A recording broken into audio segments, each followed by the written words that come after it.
अस्सलाम वालेकुम dear student. सबसे पहले आपको हमारे यूट्यूब चैनल पे खुशामदीद। और हम आजकल जो है वो प्रोनाउन पढ़ रहे हैं। प्रोनाउन का कल हमने जो पढ़ा था वो के प्रोनाउन के टाइप में से एक पढ़ा था डिस्ट्रीब्यूटिव प्रोनाउन और रिफ्लेक्सिव प्रोनाउन। आज हम पढ़ते हैं कि इनडेफिनिट प्रोनाउन क्या होता है। बेसिकली आप कोई भी अगर टॉपिक पढ़ें तो उस टॉपिक का जो मेन वर्ड होता है उसी को एक्सप्लेन करके चलें, क्योंकि रटे वाली चीज़ें जो हैं बहुत बार आपको जो है वो फॉरगेट हो जाती है। इसीलिए आप कॉन्सेप्ट से जो चीज़ पढ़ेंगे वही आपको याद रहेगी। तो इनडेफिनेट वर्ड यहाँ पे आपको यही बता रहा है। इनडेफिनेट का मतलब वो वाली चीज़ जिसकी कंफर्मेशन ना हो कि कौन सी वाली है, तो उसी को हम इनडेफिनेट कहते हैं। तो प्रोनाउन प्रोनाउन तो मतलब आपके नाउन के जो रिप्लेसमेंट में यूज़ होता है वर्ड, मतलब वो वाला वर्ड जो नाउन की रिप्लेसमेंट में यूज़ हो, जिसका पता नहीं है कि ये वर्ड किसको एक्सप्रेस कर रहा है, किस वाले जो है नाउन को एक्सप्रेस कर रहा है, उसको हम क्या कहते हैं, इनडेफिनेट प्रोनाउन कहते हैं। जैसे कि फॉर एग्जांपल कुछ वर्ड होते हैं आपके, समवन हो गया, एनीवन हो गया, एवरीवन हो गया, एंड नो वन हो गया। ठीक है। समवन मतलब कोई एक, एनीवन कोई एक, एवरीवन हर एक। कौन से वाले हर एक की बात कर रहा है या कौन से वाले एक की बात कर रहा है वो अभी डेफिनेट नहीं है, इसीलिए इन वर्ड्स को हम जो है वो इनडेफिनेट प्रोनाउन कहते हैं। और कुछ आपने ऐसे भी वर्ड देखे होंगे कि somebody, anybody,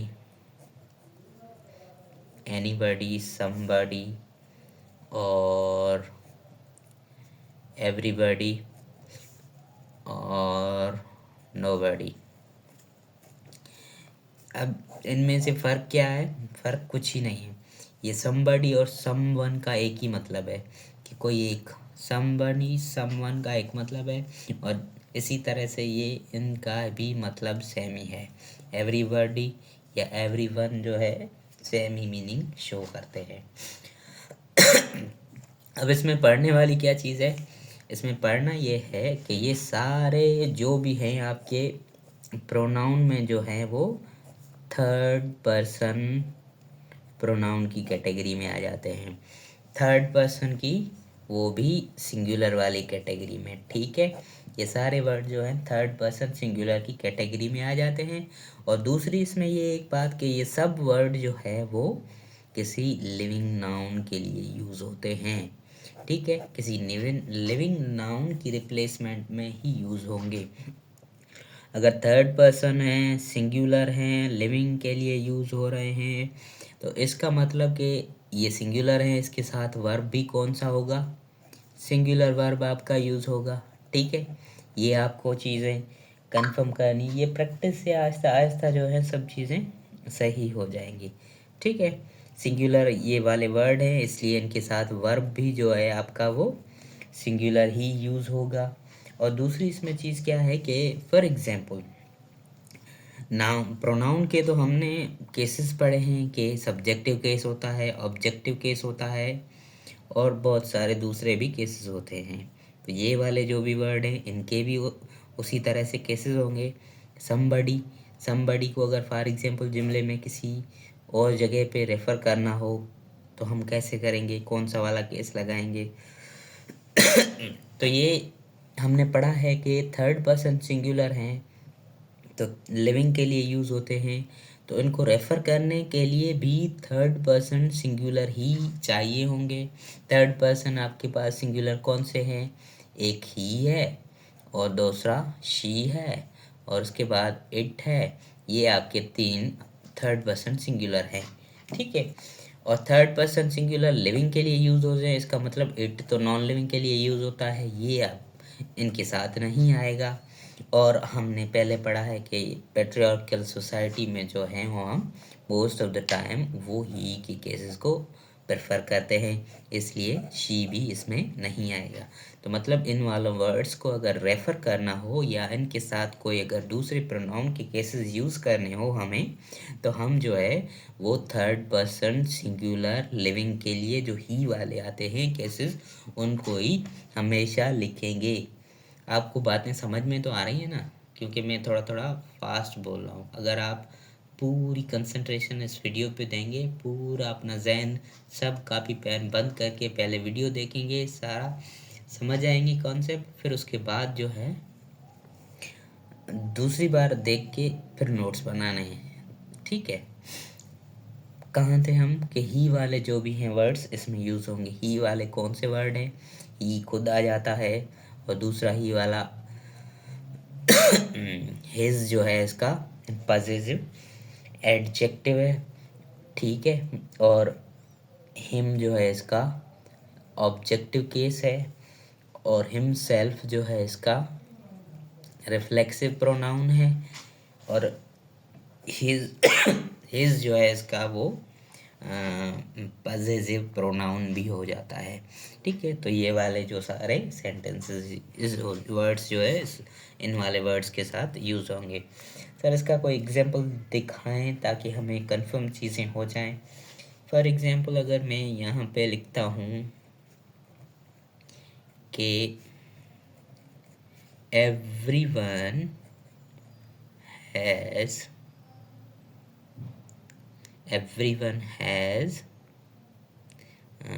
its dream in life. हर किसी का ज़िंदगी में अपना अपना सपना है, कोई ना कोई। तो हमने यहाँ क्या किया कि एवरीवन लगाया, मतलब इनडेफिनेट है, मतलब किसका है ये हमें पता नहीं, पर हर किसी का होगा, तो इसीलिए इनडेफिनेट प्रोनाउन यहाँ पे तो लगाया हमने। इनडेफिनेट प्रोनाउन क्या है? सिंगुलर है, थर्ड पर्सन है, लिविंग के लिए यूज़ आया। तो मतलब ये सारी चीज़ें यहाँ सेट हो गई। और आगे वाला वर्ड देखें, आगे आपका जो है वो वर्ब आया हुआ है, वर्ब भी आपका ये सिंगुलर है, ठीक है। प्लूरल आपका वर्ब क्या है? प्लूरल आपका हैव हो जाएगा इसके लिए। तो हमने यहाँ पे सिंगुलर यूज़ किया है, सही किया है। मतलब एवरीवन हैज़, हर किसी का है, क्या? हर किसी का अपना है। तो अपना है मतलब यहाँ पे इट्स क्या रेफर करने वाला था? इट्स मतलब उस एवरीवन को रेफर करने वाला था कि हर किसी का अपना ड्रीम है लाइफ में। तो मतलब इट्स जो है वो रेफर करने वाला है इसको। तो इट्स में जो है कुछ गड़बड़ लग रही है, क्योंकि ये जो चीज़ें हैं वो लिविंग के लिए यूज़ होती हैं। तो अगर इसी वर्ड को जुमले में कभी भी बैक रेफर करना होता है, तब हम ही वाले जो वर्ड हैं वही यूज़ करते हैं, न कि शी वाले, न कि इट वाले। वो मैंने आपको रीज़न बताया क्यों नहीं यूज़ करते। तो यहाँ पे इट्स जो है वो कौन सा प्रोनाउन है? सब्जेक्टिव है या ऑब्जेक्टिव है या पॉजिटिव है या पॉजिटिव एडजेक्टिव है, वो आपको देखना है। ये ड्रीम आपका नाउन है, नाउन के आगे लगने वाला वर्ड जो है वो एडजेक्टिव होता है, नाउन की मीनिंग में इजाफा करने वाला एडजेक्टिव होता है। तो ये प्रोनाउन जो एडजेक्टिव का काम कर रहा है, तो यहाँ पे ये आपको इस पॉजिटिव एडजेक्टिव कह सकते हैं। और ही वाले में पॉजिटिव एडजेक्टिव आपका हिज है। तो यहाँ पे क्या होगा? Everyone has his dream in life. Everyone has his dream in life, ठीक है। तो ये इस तरीके से आपका करेक्ट हो जाएगा, ठीक है। और दूसरा अगर इसका एग्जाम्पल देखें कि everyone should love their country. हर किसी को अपनी जो है वो मुल्क से मोहब्बत करनी चाहिए। तो यहाँ पे एवरीवन तो हमने सही लगाया है, third person singular indefinite living के लिए यूज़ हुआ है। और यहाँ पे हमने प्लूरल वर्ब यूज़ कर दिया। ये लव जो है आपका प्लूरल वर्ब है। वर्ब जो है ES या S लगाने से सिंगुलर होते हैं, और S या ES हटाने से प्लूरल बन जाते हैं। तो ये लव प्लूरल है। ये प्लूरल क्यों है? क्यों लगाया है, हम जब टेंसेस पढ़ेंगे डिटेल में तब डिस्कस करेंगे कि मॉडल वर्ब के साथ हमेशा वर्ब की सिंपल फर्स्ट फॉर्म आती है।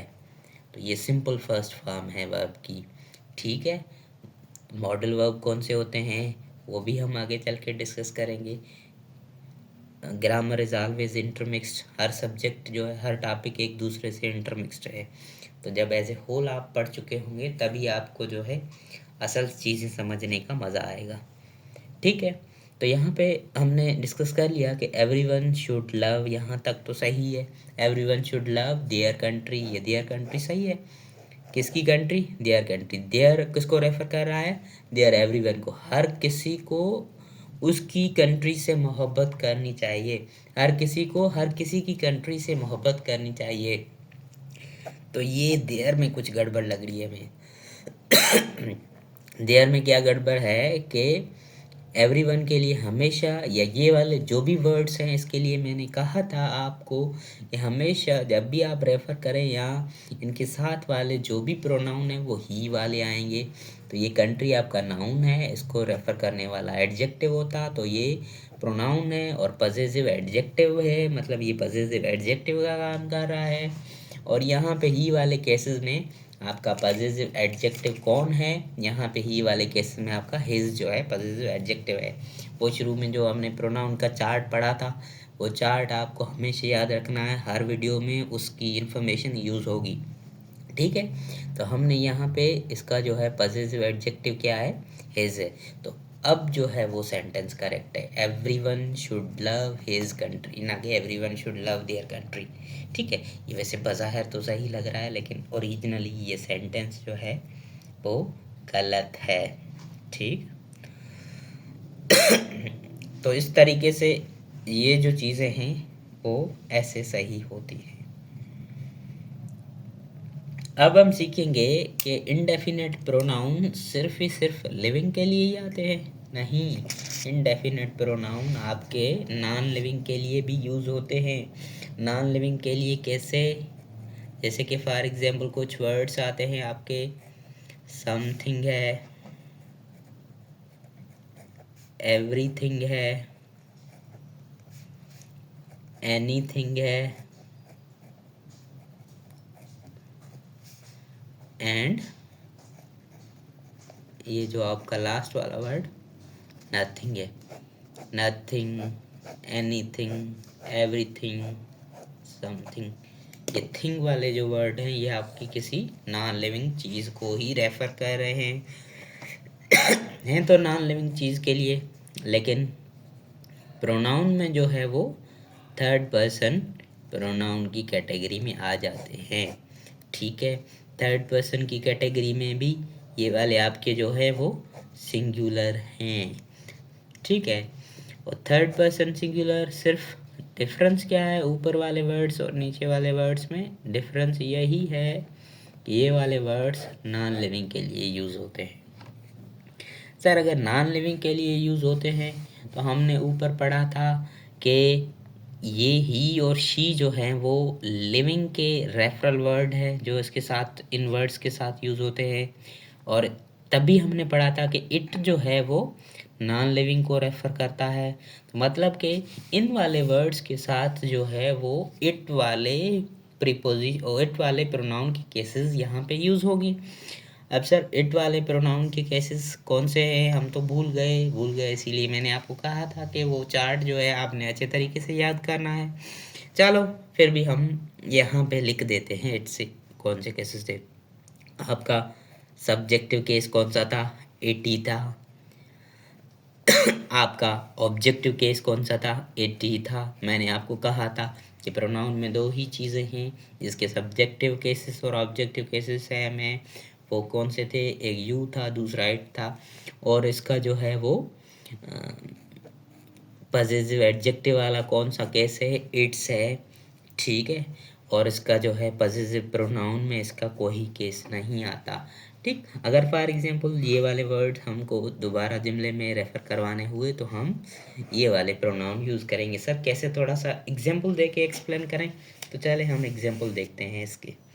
फॉर एग्जांपल यहाँ पे अगर मैं लिख रहा हूँ एवरीथिंग हैज इज ब्यूटी।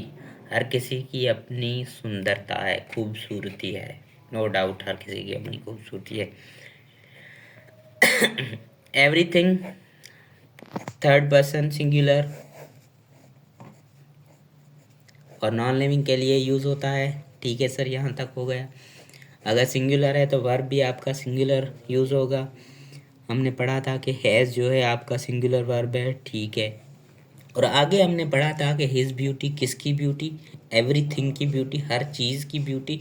तो ये हिज जो है वो एवरीथिंग को बाउंस बैक करके रेफर कर रहा है, मतलब हर किसी की उसकी ब्यूटी जो है वो हर किसी की अपनी अपनी होती है।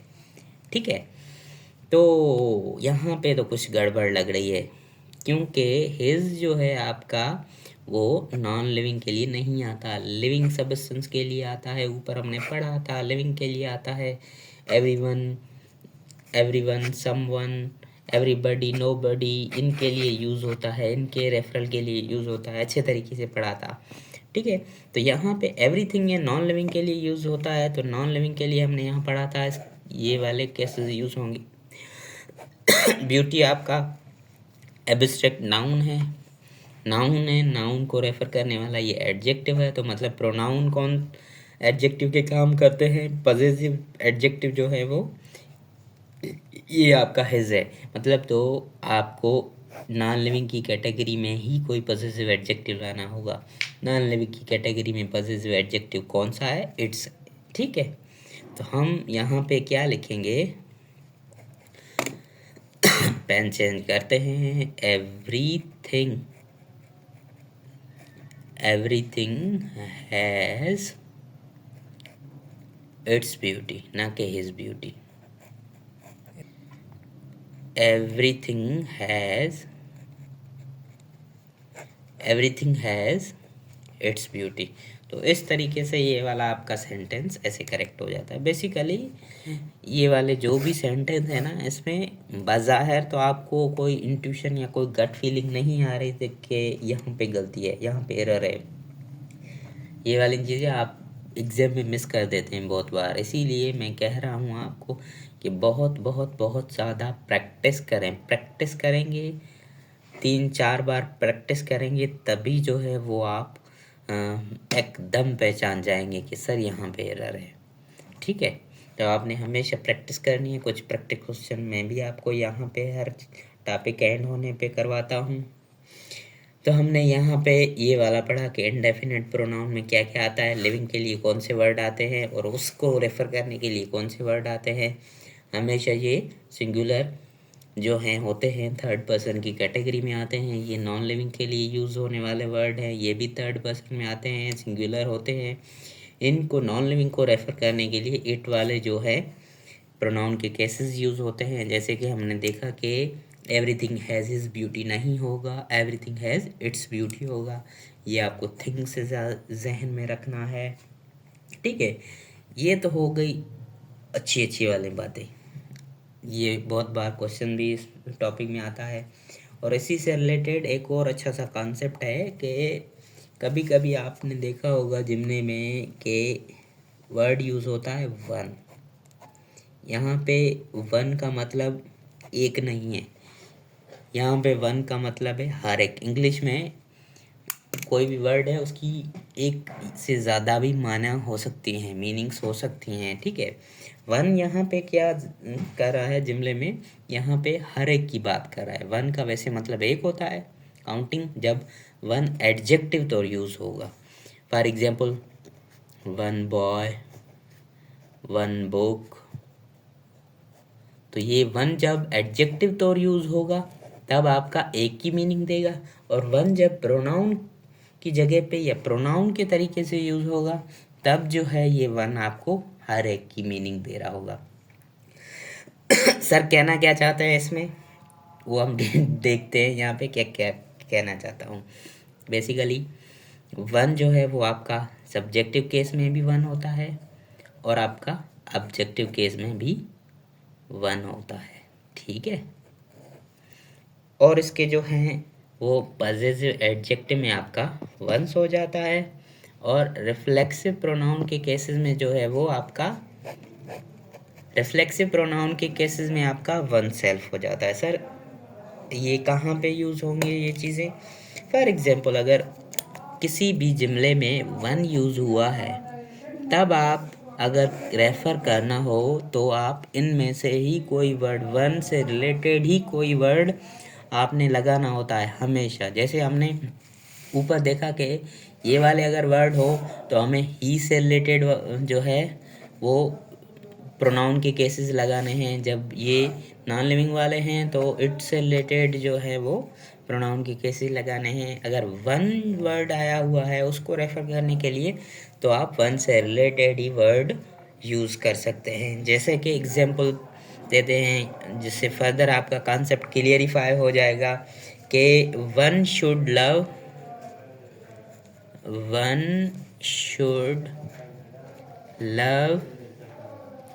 his country. One should love his country. One आपका प्रोनाउन का काम कर रहा है, मतलब कि हर एक को रेफर कर रहा है, इसके आगे कोई नाउन नहीं है तो इसका मतलब ये एडजेक्टिव नहीं है। वन दो ही चीज़ों का काम करता है इंग्लिश में, एक एडजेक्टिव का तब काउंटिंग का रेफ जो है वो सेंस दे रहा होता है, और दूसरा जो है वन आपका प्रोनाउन का काम कर रहा है। प्रोनाउन का जब काम करता है तो हर एक कोई की मीनिंग देता है। तो यहाँ पे प्रोनाउन का काम कर रहा है, वो कैसे पता चलेगा? मुझे तो यहाँ पता चल गया, लेकिन आपको जो है वो एक्सपीरियंस के साथ पता चलेगा जब आप बहुत सारी प्रैक्टिस करेंगे। मैं हर बार आपको बोलता हूँ practice practice practice practice is the key to success, या प्रैक्टिस मेक्स मैन परफेक्ट। ठीक है, तो एवरीवन शुड लव, शुड हमने पढ़ा था कि आपका मॉडल वर्ब है और उसके साथ जो है वो वर्ब का फर्स्ट फॉर्म आएगा। ठीक, अब हमने यहाँ पे हिज कंट्री लिखा है, मैंने हर किसी को उसकी कंट्री से मोहब्बत करनी चाहिए, प्यार करना चाहिए। ये लग तो सही रहा है लेकिन ग्रामेटिकली सही नहीं है। मैंने क्या कहा था कि वन जब भी सेंटेंस में आए तो तब उस सेंटेंस में वन से रिलेटेड ही प्रोनाउन आपने यूज़ करने होते हैं। ये यहाँ पे पॉजिटिव एडजेक्टिव का काम कर रहा है, तो ऊपर वाले वन से रिलेटेड पॉजिटिव एडजेक्टिव कौन है? ये आपका पॉजिटिव एडजेक्टिव है। वन से रिलेटेड ये पॉजिटिव एडजेक्टिव है। तब आप क्या इसमें लिखेंगे? तब आप ये लिखेंगे कि one should love one's country.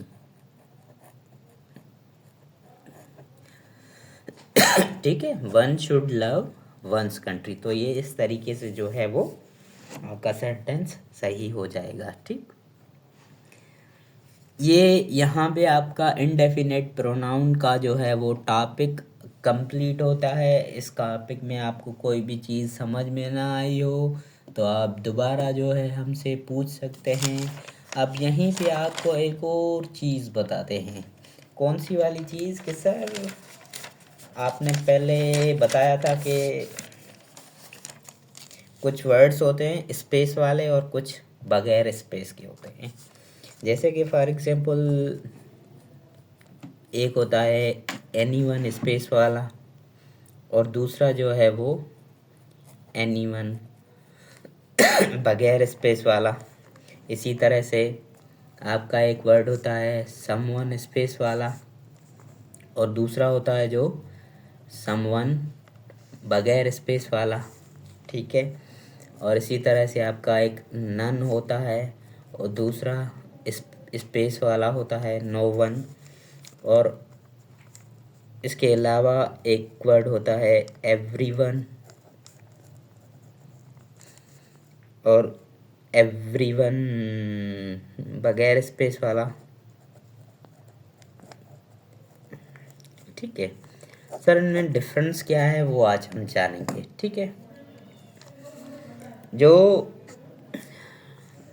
Space वाले वर्ड हैं ऊपर, ये मोस्ट ऑफ द टाइम जो है सिलेक्शन के लिए यूज़ होते हैं। इसमें स्पेस नहीं है लेकिन ये फिर भी इस कैटेगरी में आ जाता है। ये किसके लिए यूज़ होता है? सिलेक्शन के लिए। सिलेक्शन किसकी? सर क्या बोल रहे हैं, समझ में नहीं आ रहा। एग्जाम्पल देखेंगे तब डिटेल में समझ में आ जाएगा। अभी तक यहाँ तक कि आप सहमत रहें, ठीक है। तो दूसरे जो बगैर स्पेस वाले वर्ड हैं, समवन, ये इसमें स्पेस आती है लेकिन एक्सेप्शन केस है। एवरीवन, बगैर स्पेस वाले जो वर्ड हैं ये वाइड रेंज के लिए यूज़ होते हैं, ठीक है, वाइड रेंज के लिए। सिलेक्शन के लिए कैसे, फॉर एग्जांपल अगर कोई ग्रुप आपको दिया हुआ है तो उसमें आपने सिलेक्शन करनी है, तब आप ये वाले वर्ड यूज़ करेंगे सिलेक्शन के लिए। फॉर एग्जांपल अगर 10 बंदे आप देख रहे हैं, 10 बॉयज़ में से आपने किसी की सिलेक्शन करनी है, तब आप क्या कहेंगे कि एनी वन स्पेस वाला, any one of the 10 boys. क्या any one of the 10 boys can come there, ठीक है, any one of the 10 boys can come there. मतलब कि यहाँ पे हमने क्या की है, इन 10 बच्चों में से, 10 स्टूडेंट में से सिलेक्शन की है। सिलेक्शन के लिए हमेशा ऑफ लगना ज़रूरी होता है। तो आप ये भी देख सकते हैं कि इन वर्ड्स के साथ ऑफ यूज़ होगा हमेशा, और इन वर्ड्स के साथ जो है वो ऑफ कभी भी नहीं यूज़ होगा, ठीक है। दूसरी बात आपने ये भी जहन में रखनी है कि अगर फॉर एग्जांपल कोई अमाउंट दिया हुआ है, उसमें आपने सिलेक्शन करनी है, तब आप स्पेस वाले वर्ड यूज़ कर सकते हैं। अदरवाइज़ आपको जब ऑप्शन नहीं दिया हुआ है कि कितने बंदों में से आपको सेलेक्ट करना है, तब आप वाइड रेंज में से यूज़ कर सकते हैं। तब आप क्या लिखेंगे कि एनी वन, ये बगैर स्पेस वाला, any one can come there. अब आपको अच्छे तरीके से इनका डिफरेंस पता चल गया होगा। यहाँ पे क्या है, आपको सिलेक्शन दी जा रही है कि भाई 10 बंदे हैं, 10 बंदों में से कोई भी आ सकता है यहाँ पे, any one of the 10 boys. तो सिलेक्शन के लिए आपने ये भी दिया और इसके साथ ऑफ भी यूज़ हुआ है, और ये स्पेस वाले जो है सिलेक्शन के लिए यूज़ होते हैं, ठीक है। और यहाँ पे आपने वाइड रेंज दी हुई है कि भाई कोई भी जो है आपको, कोई भी जो है यहाँ पे आ सकता है, any one can come there. यहाँ पे कोई सिलेक्शन नहीं दी हुई है, यहाँ पे एक वाइड रेंज बताई गई है कि एनी वन या सम वन कैन कम देयर, ठीक है। अगर ये वाला ऊपर स्पेस वाला देखिए कि सम वन ऑफ द 10 स्टूडेंट। अब एक आपको इरेगुलर ट्रिक बताता हूँ, वैसे ये ट्रिक है तो नहीं लेकिन मैंने खुद बनाई हुई है, कि जब भी आप इन सेंटेंस के बाद ऑफ देखें तो स्पेस वाला वर्ड होना चाहिए, क्योंकि यहाँ पे स्पेस पड़ी है ना, इसके लिए यहाँ पे ऑफ आप घुसा दो स्पेस में। ये वैसे ही एक इलीगल तरीका है याद करने का, वैसे कुछ नहीं। अगर आप प्रैक्टिस करेंगे तो आपको फर्दर क्लियरिफाई हो जाएगा कि स्पेस है इसलिए ऑफ यहाँ पे लगा दें, तो मतलब कि ये वाले सिलेक्शन है। हिंट मिल जाएगा आपको कि कैसे आपको याद करने हैं। प्रैक्टिस करेंगे तो भी याद हो जाएगा, ये वाले हिंट करेंगे तो भी आपको याद हो जाएगा। तो यहाँ पे ये भी डिफरेंस ख़त्म होता है, और इसी तरीके से हमारा जो है वो इंडेफिनिट टॉपिक जो है वो ख़त्म होता है। और इसकी हमने कुछ टेस्ट बनाई हुई हैं आपके लिए, क्योंकि हम जो है प्रैक्टिस के बगैर आपको नहीं छोड़ेंगे। तो practice is the key to success, practice लाजमी करनी चाहिए। फर्स्ट क्वेश्चन है कि everyone want to succeed in life. सबसे पहले आप वीडियो को पॉज करें और अपने आप से देखें कि कौन कौन सी गलतियां हैं। अगर फिर आपको नहीं समझ में आ रहा तो फिर वीडियो को आगे रिज्यूम करके देखें। पहले सेंटेंस में कौन सी गलती है, everyone want to succeed in life. Everyone का मतलब, ये सर आपने पढ़ाया था कि थर्ड पर्सन जो है वो सिंगुलर होता है, ठीक है भाई, इतना तो याद है आपको। और थर्ड पर्सन सिंगुलर है तो इसके साथ वर्ब भी आपका जो है वो सिंगुलर ही यूज़ होगा। तो ये बगैर एस वाला वर्ड कौन सा है, प्लूरल है, सिंगुलर नहीं है, तो मतलब यहीं पे कुछ गड़बड़ है। तो हम यहाँ पे क्या करेंगे, इस वर्ब को सिंगुलर करेंगे। तो इसका मतलब everyone wants to succeed in life, हर कोई जो है वो ज़िंदगी में कामयाब होना चाहता है, ठीक है। तो इस तरीके से ये वाला सेंटेंस आपका करेक्ट हो जाएगा। अब दूसरे सेंटेंस पे आएँ। वो कह रहा है कि anyone can win the prize if they try for it। कह रहा है कि कोई भी प्राइज जीत सकता है अगर वो ट्राई करे इस चीज़ के लिए, वो इसके लिए ट्राई करे तो प्राइज जीत सकता है। कौन वो? एनीवन। तो एनीवन को ये रेफर करने वाला वर्ड यहाँ पे दे कैसे आया? हमने पढ़ा था कि ये थर्ड पर्सन सिंगुलर है, लिविंग के लिए यूज़ होता है, और थर्ड पर्सन सिंगुलर लिविंग के लिए यूज़ होने वाले वर्ड्स को अगर रेफर करना हो तो ही से रिलेटेड केसेस आएंगे। लेकिन यहाँ पे दे से रिलेटेड केसेस है तो दे तो नहीं आएगा। दे कौन सा आपका केस है? सब्जेक्टिव केस है, क्योंकि उसके बाद वर्ब आया हुआ है, तो हमें यहाँ पे ही से रिलेटेड जो है सब्जेक्टिव केस ही लगाना है। ही से रिलेटेड सब्जेक्टिव केस ही खुद है। तो यहाँ पे अब सेंटेंस कुछ हद तक करेक्ट है। Anyone can win the prize if he try for it. अब सर इसमें क्या गलती है? अब ये गलती है बेटा कि ही के बाद भी आपने सिंगुलर वर्ब लगाना होता है। ट्राई जो है आपका प्लूरल वर्ब है, इसके लिए आप ट्राई को भी यहाँ मिटाएंगे और ट्राइज करेंगे। अब आपका सेंटेंस सही है कि anyone can win the prize if he tries for it. ठीक है। और तीसरा सेंटेंस देखते हैं कि if anybody helps me, if anybody help me I shall be thankful to them. If anybody आपका थर्ड पर्सन सिंगुलर लिविंग के लिए यूज़ होता है, तो वर्ब भी आपकी सिंगुलर लगेगी। यहाँ हेल्प नहीं आएगा, यहाँ हेल्प्स आएगा, क्योंकि सिंगुलर वर्ब चाहिए होती है।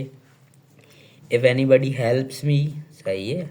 I shall be thankful to them मतलब किसको? एनीबडी को। जो भी कोई हेल्प करेगा उसी को थैंक्स करूँगी मैं, थैंकफुल उसी की रखूँगी। तो एनीबडी मतलब इसका देम जो है रेफर कर रहा है एनीबडी को, तो यहाँ पे रेफरेंस गलत दिया हुआ है। तो टू हम देम नहीं लगाएंगे, टू हम क्या लगाएंगे? ही से रिलेटेड केस लगाएंगे। अब सर ही से रिलेटेड कौन सा केस यहाँ पे आएगा? ये देखें, ऑब्जेक्ट प्रीपोजिशन यहाँ पे पड़ा है, तो प्रीपोजिशन के बाद में कौन सा केस आएगा? प्रीपोजिशन के बाद हमेशा आपका ऑब्जेक्टिव केस आएगा। तो ही का ऑब्जेक्टिव केस कौन सा है? ही का ऑब्जेक्टिव केस जो है आपका हिम है, तो यहाँ पे हिम आएगा। If anybody helps me I shall be thankful to him. इस तरीके से ये सेंटेंस करेक्ट होगा। और सेकंड लास्ट सेंटेंस में क्या है? वो बोला है something are missing from my room. तो समथिंग जो है नॉन लिविंग के लिए सिंगुलर यूज़ होने वाला वर्ड है, तो सिंगुलर जो है वो हमेशा सिंगुलर वर्ब के साथ आएगा। तो ये जो है प्लूरल वर्ब है, यहाँ पे इज आएगा। तब क्या होगा? Something is missing from my room. इस तरीके से करेक्ट हो जाएगा आपका।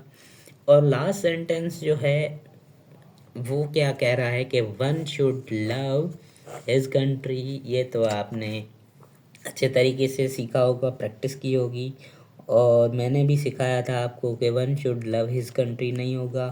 वन शुड लव जो है वो वंस कंट्री होगा। ये हिज जो है पॉजिटिव एडजेक्टिव है, तो यहाँ पे भी पॉजिटिव एडजेक्टिव वाला केस आएगा, पर किसका आएगा? वन से रिलेटेड आएगा। ठीक है। तो इस तरीके से ये सेंटेंस आपका करेक्ट हो जाएगा कि one should love one's country.